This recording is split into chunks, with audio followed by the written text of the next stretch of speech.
ডাকসুর ভেতরে একটার আমরা স্ক্যানিং শেষ করেছি, একটা বলতে একটা হল থেকে যারা দিয়েছেন, একটা প্রক্রিয়াজাত চলছে, মেশিনে আমরা প্রসেস করছি, আর দুইটা আমাদের করতে পারি। তাতে আবারও বলি যে আমরা কিন্তু কাউন্টিং এ যাইনি, মানে এটার ব্যাখ্যা বা বিশ্লেষণ এখন আমরা যাইনি, আমরা একবারে করব।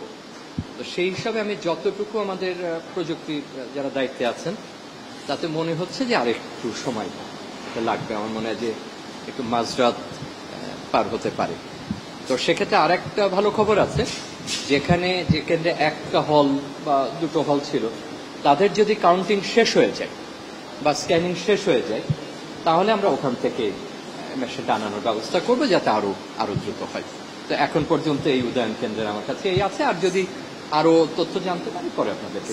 এই যে প্রক্রিয়াটা অনেকেই হয়তো যাচ্ছে, ভোট শেষ হয়ে গেছে 4টায়, কেন আসলে এত সময় লাগছে? এটার আসলে যে প্রক্রিয়াটা যদি একটু এটা আপনারা জানেন। না, কোনো টেকনিক্যাল এরার না। এটা যারা এই প্রযুক্তি ব্যবহার করেন তারা জানেন যে এই ধরনের ক্ষেত্রে প্রথমে একটা টেস্ট রান করতে হয়, একটা স্যাম্পল নেন, সেই স্যাম্পলটা আমরা ম্যানুয়ালি সেটা হিসাব করি, এবং তারপরে ওনারা প্রযুক্তিগতভাবে এটা একাধিকবার করে দেখেন যে ঠিক আছে কিনা। তো আমরা, আপনার মনে আছে যে আমরা তো শেষ করলাম 4টায়, আমাদের সমস্ত ব্যালট বাক্সগুলো আনতে হলে একটা কেন্দ্রীয় জায়গাতে প্রায় 5টার উপরে বেজে গেল। আপনাদের সামনে আমরা এনেছি, আপনাদের ছবিও তোলার সুযোগ করে দিলাম। তারপরে আমাদের এগুলো একটা প্রক্রিয়াজাত করতে হচ্ছে, বের করতে হচ্ছে, এবং বড় একটা সময় যাচ্ছে সর্ট আউট, কারণ এটা বিভিন্নভাবে এগুলো দিয়েছে, সোজা বা উল্টা হয়ে গেছে। সেটা যদি আমরা ঠিক না করে দিই তাহলে আবার প্রক্রিয়াটা ত্বরান্বিত, ওই প্রক্রিয়াতেও আবার আমাদের বেশ একটা সময় কেটেছে। এরপর থেকে আর আমরা মানে কোনো বিরতিহীন ভাবে, তো স্বাভাবিক একটু সর্ট করা, মানে একটু বাছাই মানে বিন্যস্ত করা, আবার এটাকে মেশিনে দেওয়া, তো বুঝতেই পারছেন যে সেই অর্থে সময়টা লেগেছে।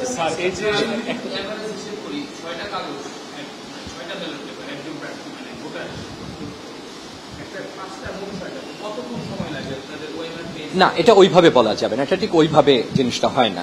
হ্যাঁ, এটা টোটাল জিনিসটা আমরা যেমন একটা হল, তার সমস্ত কিছু আনা হচ্ছে, এখন আর ওই হিসাবে নাই।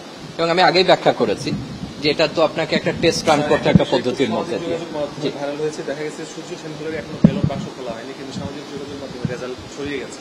তো এই যে স্ক্যানিং করে আপনার ডাটাটা কালেক্ট করছে, এটা কি আসলে কোনোভাবে বের হওয়া সম্ভব?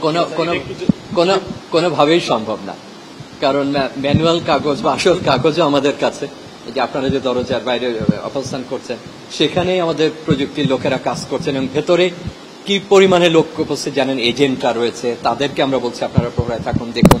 আমাদের রিটার্নিং কর্মকর্তা রয়েছে, আমরা কেন্দ্র প্রধানরা রয়েছি, আমাদের যারা সর্ট আউটে হেল্প করছেন তারা রয়েছেন। একেবারেই এটা অসম্ভব এবং রিউমার ছাড়া কিছুই না।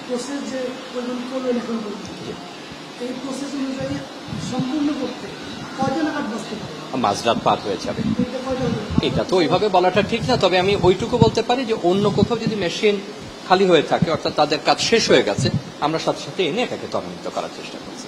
তো এখন পর্যন্ত এই আছে, আর একেবারে এগুলো রিউমার না, আমরা এই দরজার ওই পাশে এটা নিয়েই কাজ করছি, আপনাদের একটু কারিগরি কারণ দেখাতে পারছি না অনেক মানুষ। না, এটা প্রশ্নই ওঠে না। এবং আমরা এখনো কোনো কাউন্টিং এ যাইনি, এটা স্ক্যানিং শেষ হয়েছে, সুতরাং এটা আছে।